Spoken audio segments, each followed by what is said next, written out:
असलं भारी वाटतंय ना या पिठाकडं बघून, म्हणजे खूप भारी वाटतं. म्हणजे आपण केलेल्या कामाचं काहीतरी सार्थक झालं असं वाटतं.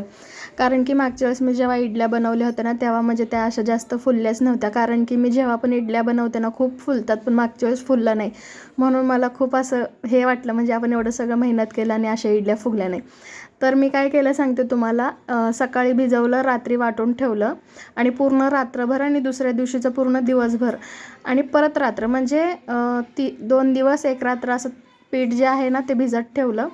म्हणून एवढं छान फुललं आहे पीठ आणि थंडीचे दिवस चालू आहेत ना त्याच्यामुळे.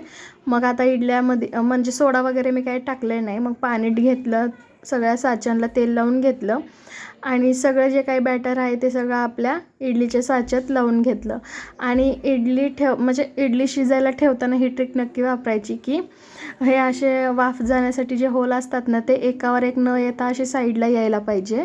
म्हणजे बरोबर एकावर एक आलं की वाफलत नाही छान इडल्या. नंतर तुम्हाला इडल्या पण दाखवते मी किती छान सॉफ्ट झालेल्या आहेत.